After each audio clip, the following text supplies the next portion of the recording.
दोस्तों नमस्कार, स्वागत है आप सभी का आपके अपने यूट्यूब चैनल में। आज की इस वीडियो में लेकर आए हैं जनरल नॉलेज के टॉप 30 क्वेश्चन जो आपकी आगामी सभी परीक्षाओं के लिए हेल्पफुल होने वाले हैं। तो चलिए दोस्तों लेते हैं आज का पहला प्रश्न। पहला प्रश्न है, गलसुआ एक वायरल रोग है जो सूजन पैदा करता है। बताइए दोस्तों, गलसुआ एक वायरल रोग है जो सूजन पैदा करता है। तो पैदा करता है कर्णपूर्व ग्रंथि में, यानी कि ऑप्शन राइट हो जाएगा। कर्णपूर्व ग्रंथि में सूजन पैदा करता है। अगला प्रश्न है, 1417 में बहमनी राज्य का दौरा करने वाला यात्री कौन था। बताइए साथियों, 1417 ईस्वी में बहमनी राज्य का दौरा करने वाला यात्री कौन था। तो वो था अथनेसियस निक्टिन, यानी कि सी ऑप्शन करेक्ट हो जाएगा। अथनेसियस निक्टिन 1417 ईस्वी में बहमनी राज्य का दौरा करने वाला यात्री था। अगला प्रश्न है, भारत में सूफीवाद का संस्थापक कौन था। बताइए दोस्तों, इंपॉर्टेंट प्रश्न है, बार बार परीक्षा में रिपीट होता है। भारत में सूफीवाद का संस्थापक कौन था। तो वो था ख्वाजा मोइनुद्दीन चिश्ती, यानी कि सी ऑप्शन राइट हो जाएगा। ख्वाजा मोइनुद्दीन चिश्ती भारत में सूफीवाद का संस्थापक थे। अगला प्रश्न है, विक्रमशिला विश्वविद्यालय का संस्थापक कौन है। बताइए साथियों, इंपॉर्टेंट प्रश्न है, विक्रमशिला विश्वविद्यालय का संस्थापक कौन है।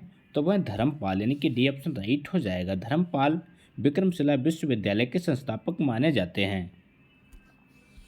अगला क्वेश्चन है, सिकंदर ने जब भारत पर आक्रमण किया उस समय मगध का शासक कौन था। बताइए दोस्तों,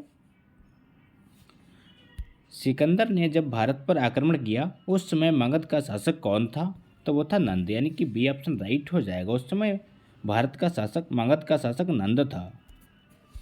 अगला प्रश्न है, निम्नलिखित में से किस भाषा में दलित साहित्य अधिक उजागर हुआ। बताइए दोस्तों, निम्नलिखित में से किस भाषा में दलित साहित्य अधिक उजागर हुआ है।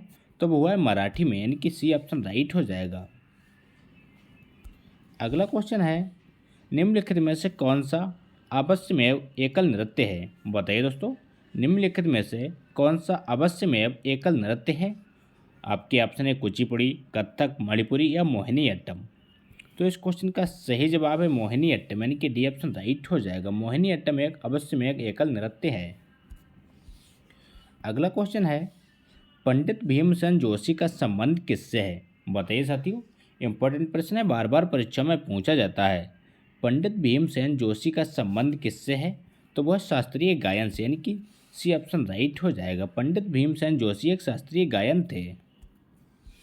अगला क्वेश्चन है, मोहिनी अट्टम नृत्य विकसित हुआ। बताइए दोस्तों, मोहिनी अट्टम नृत्य कहाँ विकसित हुआ। आपके ऑप्शन है आंध्र प्रदेश में, कर्नाटक में, तमिलनाडु में या केरल में।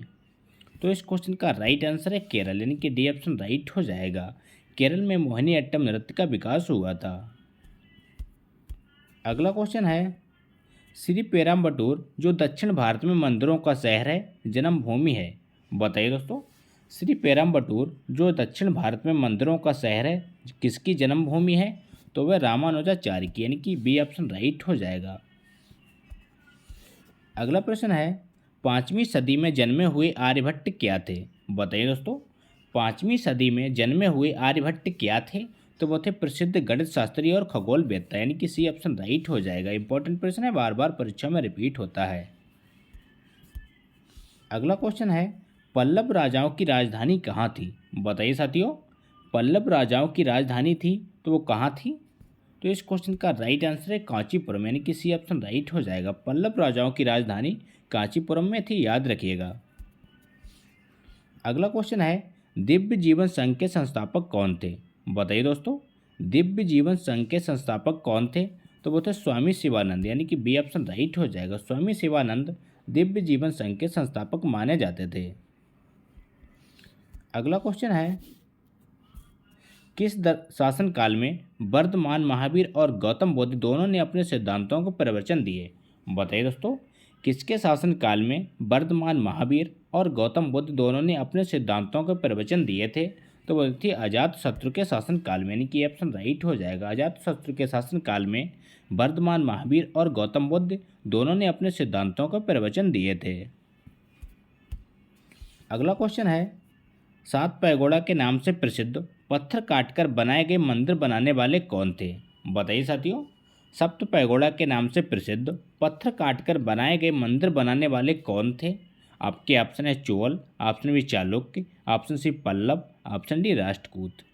तो इस क्वेश्चन का राइट आंसर है पल्लव, यानी कि सी ऑप्शन करेक्ट हो जाएगा। अगला प्रश्न है, निम्नलिखित तमिल विद्वानों में से कौन राजवंशी था? बताइए दोस्तों, निम्नलिखित तमिल विद्वानों में से कौन राजवंशी था? तो वो थे एंग्लो, यानी कि सी ऑप्शन राइट हो जाएगा। अगला प्रश्न है, वैदिक काल में सामाजिक विभाजन का आधार क्या था? बताइए दोस्तों, इंपॉर्टेंट प्रश्न है। वैदिक काल में सामाजिक विभाजन का आधार क्या था? आपके ऑप्शन है जन्म, ऑप्शन बी संपत्ति, ऑप्शन सी व्यवसाय, ऑप्शन डी इनमें से कोई नहीं। तो वैदिक काल में सामाजिक विभाजन का आधार था व्यवसाय, यानी कि सी ऑप्शन राइट हो जाएगा। व्यवसाय के आधार पर समाज को विभाजित किया जाता था। अगला क्वेश्चन है, दक्षिण भारतीय द्वीप कल्प में द्रविड़ पद्धति के संस्थापत्य और शिल्प का प्रारंभ किसने किया था? बताइए साथियों। तो इस क्वेश्चन का राइट आंसर है पल्लव, यानी कि ए ऑप्शन राइट हो जाएगा। अगला क्वेश्चन है, निम्नलिखित में से कौन विजयनगर राज्य का संस्थापक था? बताइए दोस्तों, इंपॉर्टेंट प्रश्न है। निम्नलिखित में से कौन विजयनगर राज्य का संस्थापक था?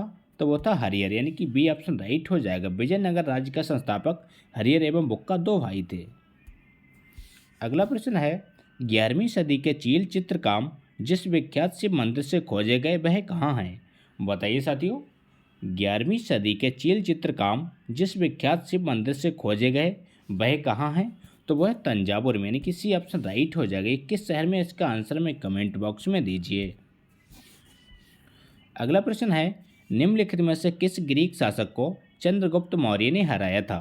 बताइए दोस्तों, निम्नलिखित में से किस ग्रीक शासक को चंद्रगुप्त मौर्य ने हराया था? तो वो हराया था सेलुकस को, यानी कि बी ऑप्शन राइट हो जाएगा। सेलुकस को चंद्रगुप्त मौर्य के द्वारा हराया गया। अगला क्वेश्चन है, गीत गोविंद गीत काव्य के कवि कौन हैं? बताइए दोस्तों, गीत गोविंद गीत काव्य के कवि कौन हैं? तो वह जयदेव, यानी कि बी ऑप्शन राइट हो जाएगा। अगला क्वेश्चन है, ऋग्वेद काल के देवता कौन थे? बताइए दोस्तों, इंपॉर्टेंट प्रश्न है। ऋग्वेद काल के देवता कौन थे? तो वो थे इंद्र और अग्नि, यानी कि सी ऑप्शन राइट हो जाएगा। इंद्र और अग्नि को ऋग्वेद काल का देवता माना जाता है। अगला प्रश्न है, महात्मा बुद्ध के प्रभाव से जो गणिका बौद्ध भिक्षुणी बन गई वह कौन थी? बताइए दोस्तों, महात्मा बुद्ध के प्रभाव से जो गणिका बौद्ध भिक्षुणी बन गई वह कौन थी? तो वह थी आम्रपाली, यानी कि ऑप्शन राइट हो जाएगा। वह भिक्षुणी आम्रपाली थी। अगला क्वेश्चन है, बीरबल का असली नाम क्या था? बताइए दोस्तों, सिंपल सा क्वेश्चन है। बीरबल का असली नाम क्या था? तो वो था महेश दास, यानी कि बी ऑप्शन राइट हो जाएगा। बीरबल का असली नाम महेश दास था, याद रखिएगा। अगला प्रश्न है, वह पहला किला जो शिवाजी ने जीता उसका नाम क्या था? बताइए दोस्तों, वह पहला किला जो शिवाजी ने जीता था उसका नाम क्या था? तो वो था तोरण, यानी कि ए ऑप्शन राइट हो जाएगा। तोरण का किला शिवाजी के द्वारा पहले जीता गया। अगला क्वेश्चन है, राष्ट्रीय गान जन गण मन के प्रणेता कौन थे? बताइए दोस्तों, राष्ट्रीय गान जन गण मन के प्रणेता कौन थे? तो वो थे रविंद्रनाथ टैगोर, यानी कि डी ऑप्शन राइट हो जाएगा। अगला क्वेश्चन है, हैदर अली ने किस स्थान पर अपना शस्त्रागार स्थापित किया था? बताइए दोस्तों, इंपॉर्टेंट प्रश्न है। हैदर अली ने किस स्थान पर अपना शस्त्रागार स्थापित किया था? तो वो किया था डिडीगुल में, यानी कि डी ऑप्शन राइट हो जाएगा। डिडीगुल में हैदर अली के द्वारा अपना पहला शस्त्रागार स्थापित किया गया। अगला क्वेश्चन है, हड़प्पा की सभ्यता के बारे में कौन सी उक्ति सही है? बताइए दोस्तों, हड़प्पा की सभ्यता के बारे में कौन सी उक्ति सही है? तो वह उन्होंने पशुपति का सम्मान करना आरंभ किया था, यानी कि सी ऑप्शन राइट हो जाएगा। उन्होंने पशुपति के सम्मान करना आरंभ किया था। अगला प्रश्न है, जैनियों के पहले तीर्थंकर कौन थे? बताइए दोस्तों, जैनियों के पहले तीर्थंकर कौन थे? तो वो थे ऋषभदेव, यानी कि डी ऑप्शन राइट हो जाएगा। ऋषभदेव को सांपों का देवता कहा जाता है, इसका आंसर। और ऋषभदेव पहाड़ी कहाँ है, इसका आंसर हमें कमेंट बॉक्स में दीजिए। तो ये थे दोस्तों आज के इंपॉर्टेंट प्रश्न। अगर वीडियो अच्छा लगा हो तो लाइक करिए, दोस्तों के साथ शेयर करें और चैनल पर नए हो चैनल को सब्सक्राइब करना ना भूलें।